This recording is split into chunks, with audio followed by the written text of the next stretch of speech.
Good morning students. आज मैं फिर से आप लोगों के सामने कक्षा 12 का आरोह भाग 2 से गद्य खंड का चौथा चैप्टर पहलवान की ढोलक लेकर के उपस्थित हुआ हूँ। का पहला भाग आज आप लोगों के सामने प्रस्तुत है। फणीश्वरनाथ रेणु की लिखी यह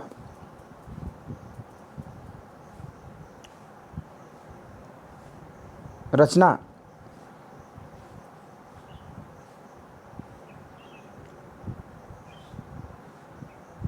पुरानी संस्कृति सभ्यता और नई संस्कृति सभ्यता के सामंजस्य के बीच की कहानी है कि किस प्रकार से अगर व्यक्ति अपने आप को नए के साथ नहीं ढालता है तो उसकी दुर्गति होती है। जनरेशन गैप को अगर कम नहीं करता है, आने वाली पीढ़ी के साथ अपने आप को सामंजस्य नहीं करता है तो उसे परेशानियों का सामना करना पड़ता है, असफलताओं का मुंह देखना पड़ता है। और हमें भी अपनी पुरानी पीढ़ी के साथ सामंजस्य बिठाना चाहिए। हमें एकदम से उन्हें पीछे छोड़ करके नहीं चला जाना चाहिए। हमें भी उनके हित का, उनके सम्मान का ध्यान रखना चाहिए। यह बात यहाँ इस चैप्टर में बताया गया है।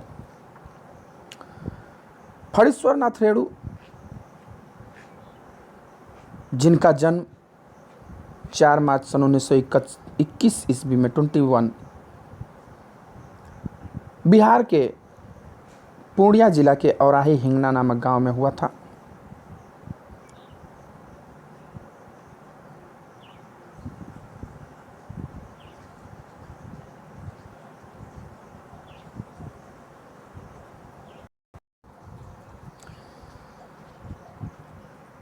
सन 1942 के भारत छोड़ो आंदोलन में बढ़ चढ़ करके भाग लिया तथा सन 1950 में नेपाली जनता को राजशाही दमन से मुक्ति दिलाने के लिए भरपूर योगदान दिया।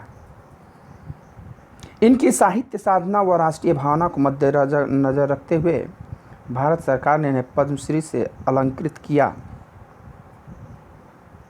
और 11 अप्रैल 1977 ईस्वी में पटना में इनका निधन हो गया। इनकी कहानी आप क्लास 9th में पढ़े हैं। इस जल प्रलय में ऋण जल धन जल से लिया गया वह संस्मरण लेख था, बाढ़ के पानी का चित्रण।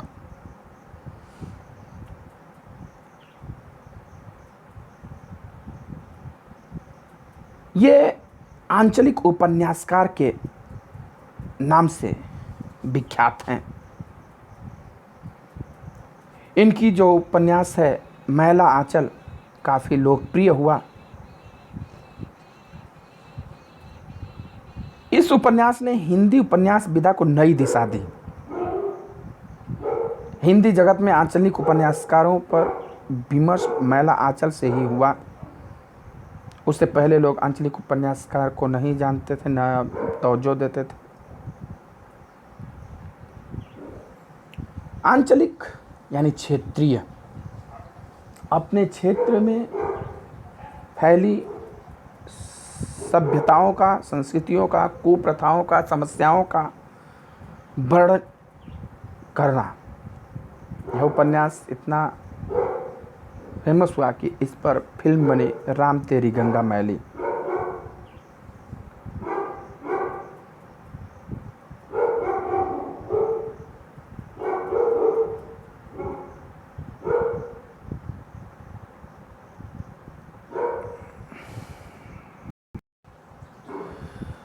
राम तेरी गंगा मैली फिल्म जो बनी, आज भी ये दिखाता है कि किस प्रकार से समाज में औरतों का क्या इज्जत है, क्या मान मर्यादा है।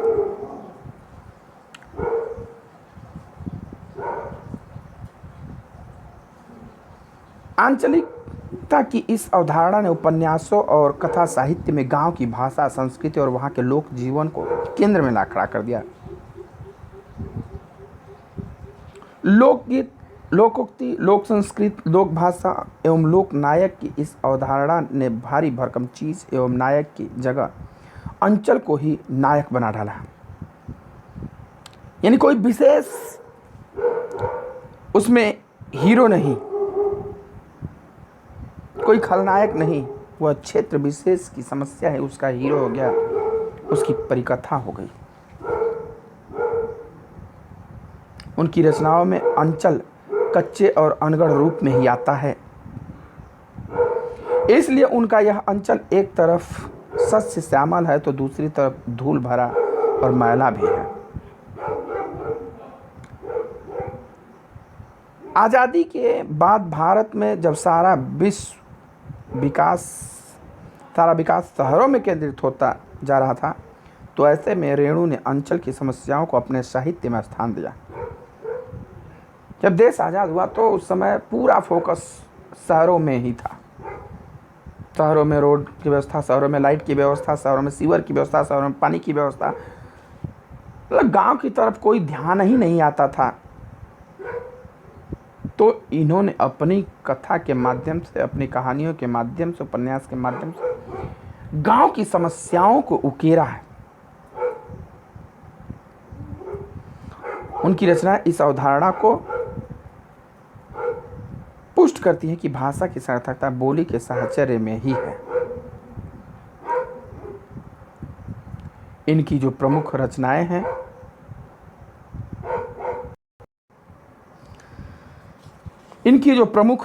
हैं,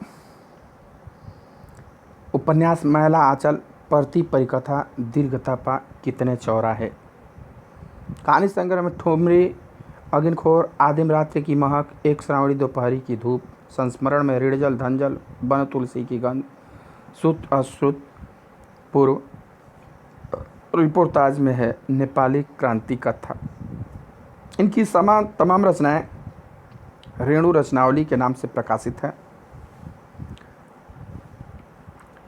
यहाँ यह जो कहानी है फणीश्वर नाथ रेणु की प्रतिनिधि कहानियों में पहलवान की ढोलक भी शामिल है।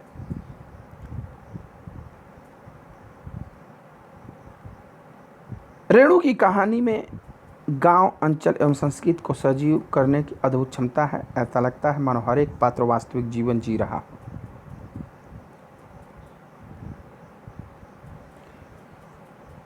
यहाँ पर उन्होंने हम बदलते व्यवस्था, बदलते परिवेश, आधुनिकता के चक्कर में अपनी पुरानी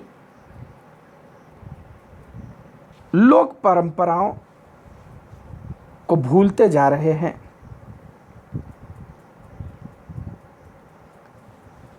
और उनके जगह नए नए परंपराएं, पश्चिमी सभ्यता को अपनाते जा रहे हैं। सभ्यता के नाम पर एकदम नई व्यवस्था के आरोपित हो जाने का प्रतीक। भारत पर इंडिया के छा जाने की समस्या है कि हम किस प्रकार से अपने पुरानी परंपरा को, जिस परंपरा में माता पिता को पूजनीय माना जाता है, भगवान माना जाता है, अब आज हम पश्चिमी सभ्यता से प्रेरित होकर के माता पिता का कद्र करना छोड़ दिए। वृद्धाश्रम बढ़ रहे हैं। हम अपनी पुरानी संस्कृति, पुरानी कल्चर को छोड़ते जा रहे हैं। निश्चित ही यह पाठ हमारे मन में कई ऐसे प्रश्न छोड़ जाता है कि हम इतना जल्दी क्यों बदल रहे हैं। हमें अपनी संस्कृति को बचाने के लिए क्या करना चाहिए।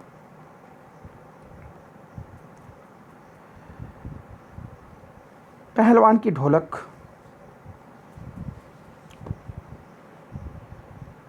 जाड़े का दिन था, अमावस्या की रात ठंडी और काली। अमावस्या जिसको नो मून कहते हैं, अंधेरिया रात का 15वां दिन, बिल्कुल रात भर अंधेरा, रात काली थी, ठंड भी खूब था। मलेरिया और हैजे से पीड़ित गांव भयार्त शिशु की तरह थर थर कांप रहा था। मलेरिया और हैजा उस समय महामारी की तरह फैला हुआ था, जिस प्रकार से इस समय कोरोना फैला हुआ है। भयार्त शिशु भयभीत डरा हुआ एक बालक की तरह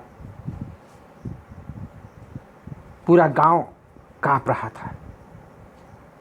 सभी लोग डरे हुए थे कि कब किसके घर क्या हो जाए, कब रात में सोया कौन और सुबह जगा नहीं। जिस प्रकार से कि अभी आप लोग देख रहे थे इस कोरोना काल की महामारी में कि न जाने कितने लोगों ने अपने प्रियजनों को खोया है, अपने प्राण गंवाए हैं। उसी तरह ये मलेरिया, हैजा, कालरा जिसको कहते हैं, चेचक भी काफ़ी भयंकर महामारी आई थी। लोग तड़प तड़प के मर रहे थे। पूरा गांव भयभीत था। पुरानी और उजड़ी बांस फूस की झोपड़ियों में अंधकार और सन्नाटे का सम्मिलित साम्राज्य था, क्योंकि उस समय इतनी व्यवस्था नहीं थी, लाइट फाइट भी नहीं था। लोग ढिबरी जला करके ही काम चलाते थे, तो रात में बुझा देते थे कि मिट्टी का तेल भी उतना भरपूर नहीं मिल पाता था। घास फूस से बनी झोपड़ियों में अंधकार और सन्नाटा का ही राज्य था। अंधेरा और निस्तब्धता, जहाँ निस्तब्धता एकदम से सन्नाटा, शांत और अंधेरा। अंधेरी रात चुपचाप आंसू बहा रही थी। कोई बोलने वाला उसमें नहीं था, कोई कुछ कहने वाला नहीं था, बिल्कुल सन्नाटा। निस्तब्धता करुण सिसकियों और आहों को बलपूर्वक अपने हृदय में ही दबाने की चेष्टा कर रही थी। उस सन्नाटा में व्यक्तियों की सिसकने की, रोने की, कराहने की सिर्फ आवाज आ रही थी।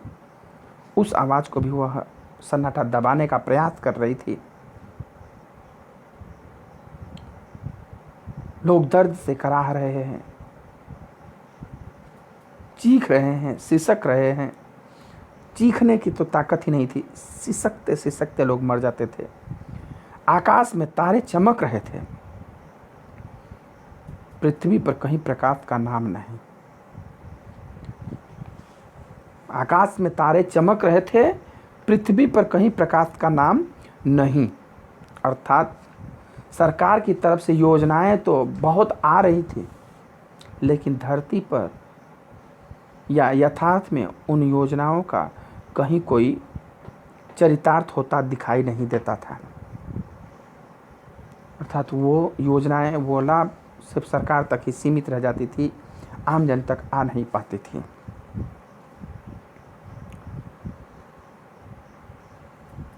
आकाश से टूटकर यदि कोई भावुक तारा पृथ्वी पर जाना भी चाहता हो तो उसकी ज्योति और शक्ति रास्ते में ही शेष हो जाती थी।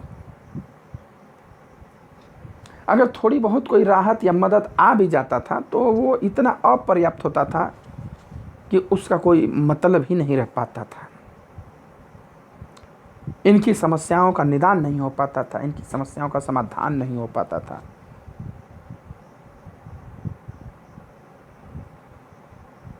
अन्य तारे उसकी भावुकता अथवा असफलता पर खिलखिलाकर हंस पड़ते थे। अगर कोई व्यक्ति इनकी मदद करने पहुंचता भी था तो बेचारा असफल हो जाता था, क्योंकि उसकी थोड़ी सी मदद इस भीषण समस्या में गर्म तवे पर पड़ने वाले पानी की बूंद के समान हो जाती थी। वह बेचारा असफल हो जाता था और वो लोग सामर्थ्यवान लोग उसकी इस दशा को देख करके उसका मजाक उड़ाते हैं, खिलखिलाकर हंस देते हैं। सियारों का क्रंदन और पेचक की डरावनी आवाज कभी कभी निस्तब्धता को अवश्य भंग कर देती थी। जब आप भय में हो उस समय सियार बोलते हैं ना शाम को अक्सर, तो बड़ा बुरा लगता है, भयावन लगता है, डरावना लगता है। पेचक यानी उल्लू, पेचक अर्थात उल्लू। उल्लू जब बोलता है तो लोग कहते हैं कि कुछ न कुछ अनर्थ होने वाला है। उल्लू कैसे बोलता है? उठ उठ उठ उठ, इस तरीके से बोलता है उल्लू। और जब उल्लू बोलता है तो लोग भयभीत हो जाते हैं कि कुछ न कुछ अनर्थ होने वाला है। गांव की झोपड़ियों से कराहने और कै करने की आवाज हरे राम हे भगवान का टेर अवश्य सुनाई पड़ती थी। कहीं भी प्रसन्नता का कोई भाव नहीं। उन झोपड़ियों से सिर्फ कै करना यानी उल्टी करने की आवाज आती थी। वो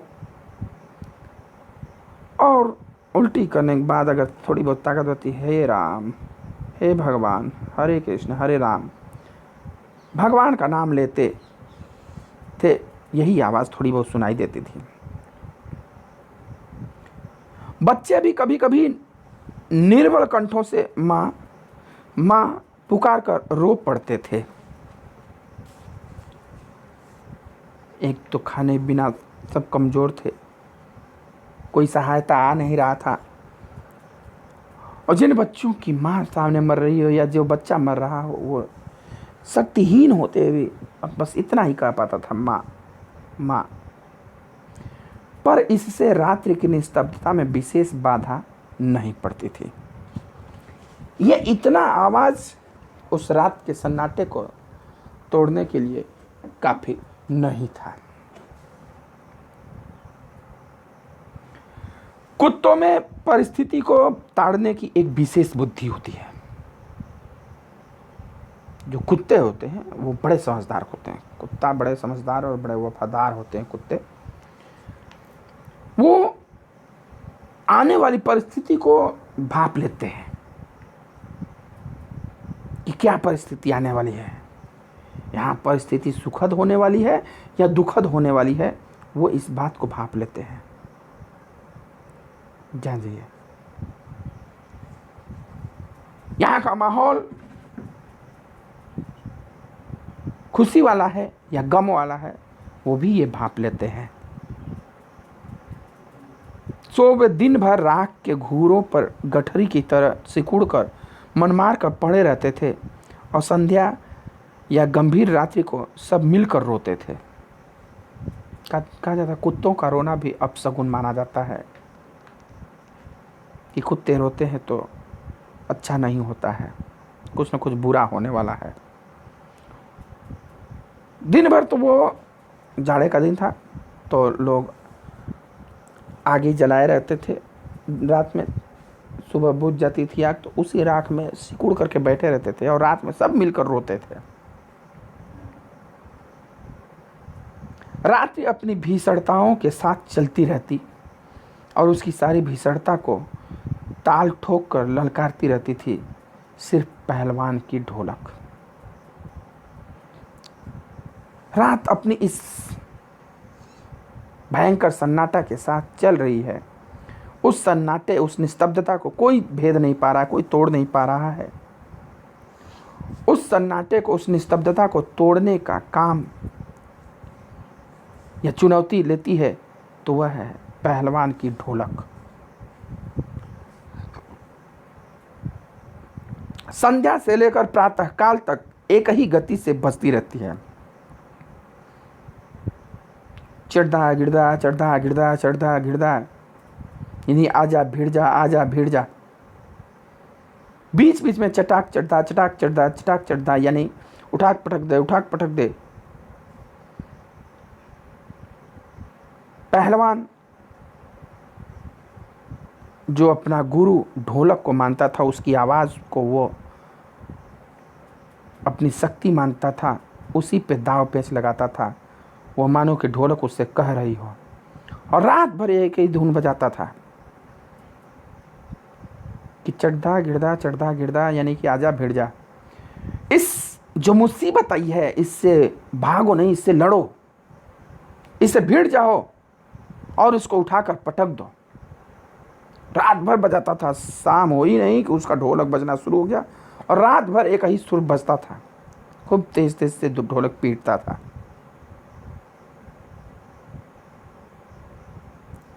यही आवाज मृत गांव में संजीवनी शक्ति भरती रहती थी। वह जो ढोलक की आवाज आती थी, वही आवाज उन लोगों में थोड़ी सी हिम्मत, साहस बताती थी कि कोई है अभी जो हम लोगों का ध्यान रखने वाला है। अभी लोग यहाँ जिंदा हैं, जीवित हैं। वह पहलवान है लुट्टन सिंह। यूँ तो वह कहा करता है, लुट्टन सिंह पहलवान को होल इंडिया भर के लोग जानते हैं। लुट्टन सिंह पहलवान कहता है कि लुट्टन सिंह को होल इंडिया यानी कि पूरे भारत के लोग जानते हैं, लेकिन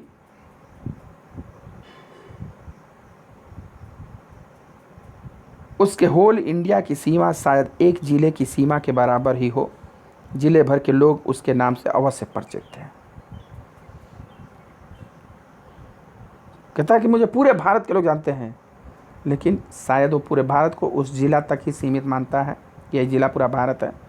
हाँ, उसकी प्रतिष्ठा जो थी वो पूरे ज़िले में प्रसिद्ध थी। ठीक है, आज इस वीडियो में इतना ही। अब हम आगे अगला भाग वीडियो लेकर के फिर से उपस्थित होंगे। वीडियो में अगर कोई समस्या हो तो आप लोग कमेंट करिए या फ़ोन करिए। वीडियो अगर अच्छा लगे तो शेयर और कमेंट लाइक ज़रूर करिए। धन्यवाद।